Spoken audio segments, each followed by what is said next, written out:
بسم اللہ الرحمن الرحیم. السلام علیکم. ہماری یہ جو 12 ویڈیوز کی سیریز کو اپلوڈ کیا گیا ڈاکٹر اسرار احمد کے جواب میں، اس میں کامنٹس جو آتے رہے ان کو دیکھتے ہوئے ہم نے 7 سے لے کر 6 مزید ویڈیوز کو اپلوڈ کیا، جس میں یہ بتایا کہ معاویہ نے اپنے دور میں کیا کچھ کیا، ابو سفیان نے، اور یزید کے بارے میں رسول اللہ صلی اللہ علیہ وآلہ وسلم کے احادیث مبارکہ کس طرح سے ہمیں سبق دیتی ہیں اور کیا کہتی ہیں ان 3 آدمیوں کے بارے میں، جن کو کہ آج بھی ایک بڑی تعداد رضی اللہ تعالی عنہ کہنے کی کوشش کر رہی ہے، اور وہ بھی تمام اہل سنت کی کتابوں سے بیان کیا گیا. اب پھر بھی کامنٹ کچھ اس قسم کے آئے کہ جب ضرورت پڑی اور کسی قسم کا ریفرنس لکھائی کے ذریعے دیا گیا تو اس کو پھر وہی بات جو سارے زمانے سے ایک ڈھول پیٹتا چلا آ رہا ہے کہ یہ تمام شیعہ جو بات کرتے ہیں وہ جھوٹ کرتے ہیں. اب ظاہر ہے کہ ان ویڈیوز پر تو کوئی انگلی اٹھا نہیں سکتے تھے، تو اس پر تو ایک کامنٹ نہیں آتا، ان 12 ویڈیوز پر ایک کامنٹ نہیں آتا، لیکن ان ویڈیوز کے نیچے بہانہ بنا کر اور 36,000 قسم کی باتیں لکھی جاتی ہیں. کسی کے اندر اتنی ہمت نہیں ہے کہ ان 12 ویڈیوز کا جواب دے سکے کہ یہ جو چیزیں لکھی ہیں ان کتابوں میں یہ کیوں لکھی ہیں اور کیا ہیں. معاویہ کے بارے میں جو کچھ لکھا ہے وہ کیوں وہ لکھا ہے، تو کیا لکھا ہے، اور پھر اس کو رسول اللہ کی بات کو کیوں نہیں مانتے مسلمان. وہ سب کا کوئی جواب نہیں ہے. اپنی طرف سے جو پرانی سٹوریاں سنی ہوئی ہیں، جو جمعے کے خطبوں میں شیعوں کے خلاف غلاظت بکی جاتی ہے ان کے مساجدوں میں، وہی تمام باتیں اپنے چھچور پن سے بھرپور انداز میں کی جا رہی ہیں. کامنٹس کے اندر بھی کسی کے اندر اتنا شعور نہیں ہے، اتنا علم نہیں ہے کہ وہ بیٹھ کر ان کتابوں کے بارے میں جواب دے سکے. اب بہرحال اب مجھ پر ایک الزام لگایا گیا کہ میں نے ایک جھوٹی حدیث کامنٹ میں، جب میں نے ایک آنسر میں کامنٹ کے جب میں نے حدیث کو پیش کیا گیا، اس کا حوالہ پیش کیا، تو کہا کہ وہ حضرت عائشہ کی تو کوئی بکری نے کبھی کچھ کھایا ہی نہیں، وہ بکری تو شیعوں کی نکالی ہوئی حدیث ہے اور ایران سے آئی ہے اور ایران سے چھپی ہے. اب اس تمام بکواس کے جواب میں پھر بھی کوشش کرتا رہا کہ میں ٹائم نہ ہونے کی وجہ سے کہ میں کامنٹس میں جواب دیتا رہوں، لیکن بات حد سے باہر نکلی. اب میں دوبارہ ایک ویڈیو بنا رہا ہوں کہ جس کے ذریعے میں ثابت کرنے کی کوشش کر رہا ہوں کہ جو میں نے حوالہ دیا تھا وہ آپ ہی کی کتاب سے دیا تھا. اب یہ میں آپ کے سامنے پیش کر رہا ہوں، سنن ابن ماجہ، اس کی جلد نمبر ہے 2، سنن ابن ماجہ شریف. اب میں کھول کر اس کتاب کو آپ کو بتاؤں کہ کون سی اشاعت ہے، کیا ہے یہ، کس طرح سے میرے پاس کون سی کتاب موجود ہے، تاکہ اگر آپ خریدنا چاہیں اور دیکھنا چاہیں میرے حوالے کو تو آپ کسی لائبریری سے کسی دکان سے جا کے دیکھ سکتے ہیں. سنن ابن ماجہ شریف، اسلامی اکادمی، اردو بازار، لاہور، پاکستان سے شائع ہوئی ہے. اس کی مزید تفصیلات اگلے صفحے پر موجود ہیں،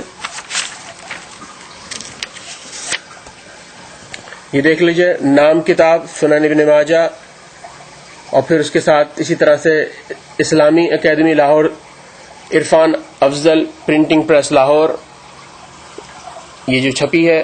کتابت کرنے والے حسین احمد نفیس، دارالکتابت، حضرت کیلیان والا گجرانوالا، اور تاریخ اشاعت جنوری 1990. اب اگر اس اشاعت کے ذریعے آپ پہنچ سکتے ہیں اس کتاب تک کہ 1990 کا چھپا ہوا ایڈیشن لیں گے آپ تو آپ کو پیج نمبر تک سیم ملے گا. لیکن اگر آپ کو یہ ایڈیشن نہ مل سکے تو میں ابھی آپ کو بتاتا ہوں کہ آپ کس طریقے سے اس حدیث کو ڈھونڈ سکتے ہیں. اس روایت کو ڈھونڈنے کا طریقہ، بہرحال یہ کتاب پھر دوبارہ دیکھ لیجئے، فہرست مضامین سنن ابن ماجہ شریف، جلد 2. اب یہ حدیث ہے، یہ روایت ہے بڑے آدمی کے دودھ پینے کا بیان. یہ کتاب النکاح کا باب ہے، باب نمبر 36 لکھا ہوا ہے یہاں پر، آپ چیک کر سکتے ہیں اس کو. لیکن بہرحال سنن ابن ماجہ پیج نمبر 67، کتاب النکاح، بڑے آدمی کے دودھ پینے کا بیان. یہ ہے طریقہ اس کو ڈھونڈنے کا کہ آپ یہ باب ڈھونڈ لیجئے، باب کا نام اور کتاب کا نام، یہ باب جو بھی ہوگا کتاب النکاح اس میں ہوگا. یہ 67 پیج نمبر.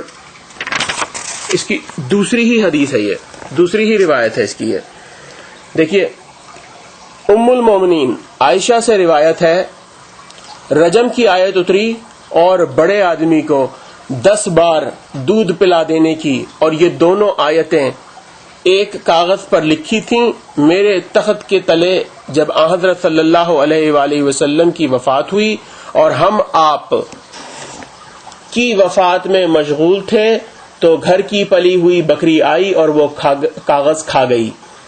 گھر کی پلی ہوئی بکری آئی اور وہ کاغذ کھا گئی. اب یہ گھر کی پلی ہوئی کس کی تھی؟ ظاہر ہے کہ حضرت عائشہ کے گھر میں آئی ہے تو گھر کی پلی ہوئی تھی، تو انہی کے گھر کی بکری تھی، انہی کی بکری تھی. تو یہ ثابت ہوا کہ یہ کوئی ایرانی بکری نہیں تھی جو حضرت عائشہ کے گھر میں گھس گئی تھی. یہ حضرت عائشہ کے گھر کی پلی ہوئی خود کی بکری تھی اور وہ آئی اور وہ کھا گئی. اب وہ جو بے وقوفانہ حماقت سے بھرے ہوئے کامنٹس چھوڑے جا رہے ہیں، ان سے پرہیز کریں اور اس کتاب میں جا کر اس حوالے کو ڈھونڈ لیں. میں کہنے کو تو بہت کچھ کہہ سکتا ہوں یہاں پر، لیکن صرف اتنے پر اکتفا کروں گا کہ مجھ سے ضد اور مجھ سے بحث کر کچھ نہیں ملنے والا. نہ آپ مجھے ملنے والے ہیں کل کو، نہ پرسوں میں آپ کو ملنے والا ہوں. کچھ نہیں ہونے والا. آج کچھ دنوں بعد آپ اس یوٹیوب کے لنک کو بھی بھول جائیں گے. لیکن بھائی یہ دین ہے، یہ آپ کا عقیدہ ہے، آپ اس عقیدے میں اپنے آپ کو مستحکم سمجھتے ہیں، تو کیا برا ہوگا اگر آپ جائیں اور جا کر اس کتاب کو دوبارہ سے کنفرم کر لیں. جو کمپیوٹر پہ لنکس پڑے ہیں، مجھے اس سے کوئی مطلب نہیں ہے کہ کمپیوٹر میں جو لنکس پڑے ہیں میں نے لنکس میں دیکھ لیا.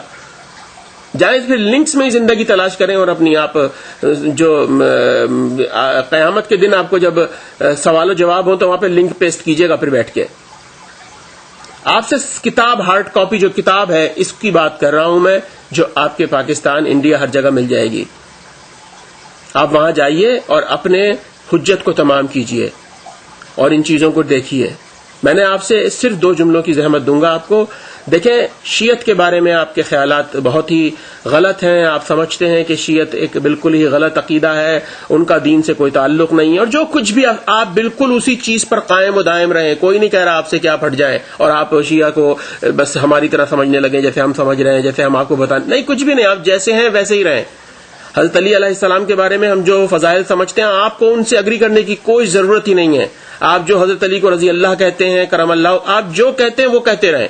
لیکن خدا کے واسطے صرف ایک اتنی سی استدعا ہے کہ رسول اکرم صلی اللہ علیہ وآلہ وسلم کی جو شان آپ کی کتابوں میں بیان کی گئی ہے اس پر غور و خوض کر لیں. کیا اگر آپ کے والد بزرگوار کے بارے میں وہ باتیں کروں تو آپ کو شرمندگی محسوس ہوگی؟ کیا آپ کی ماں کے بارے میں وہ باتیں کروں جو رسول اللہ کی ازواج کے بارے میں رکھی ہیں تو کیا آپ کو شرمندگی محسوس ہوگی؟ یہ جواب مت دو کہ آپ تو حضرت عائشہ کو یہ کہتے ہیں اور شیعہ تو حضرت. بھائی شیعہ کو تو آپ چھوڑ دیجئے، آپ کا شیعت سے کیا تعلق ہے؟ کون کہہ رہا ہے آپ کو آپ شیعہ ہو جائیے؟ آپ کو آپ کا چہرہ دکھایا گیا ہے، صرف اس لیے چہرہ دکھایا گیا ہے. ہم نے اپنی طرف سے یہ یوٹیوب پر اپلوڈ نہیں کی ہے کوئی چیز. آپ کی طرف سے بکواس کی گئی ہے. ایک جاہل و مطلق شخص نے اپنی زبان کو بے لگام کرتے ہوئے بکواس کی ہے اہل بیت اطہار کی شان میں. حضرت علی علیہ السلام پر کیچڑ اچھالنے کی کوشش کی، اس کا جواب ہم نے دیا ہے. ہم نے اپنی طرف سے کوئی چیز اپلوڈ نہیں کی آپ کے لیے. اب آپ کو کوئی ضرورت نہیں ہے شیعہ ہونے کی، آپ سے کوئی ریکویسٹ نہیں کر رہا کہ آئیے شیعت میں شامل ہو جائیے. آپ جہاں ہیں وہیں رہیے، اور جن کو مانتے ہیں خدا کرے کہ آپ کا آخرت میں بھی ان کے ساتھ ہی حساب کتاب ہو. لیکن اگر آپ کو رسول اکرم صلی اللہ علیہ وآلہ وسلم سے محبت ہے تو کیا برائی ہے کہ آپ 1-2 کتابوں کو مزید پڑھنے کی کوشش کر لیں؟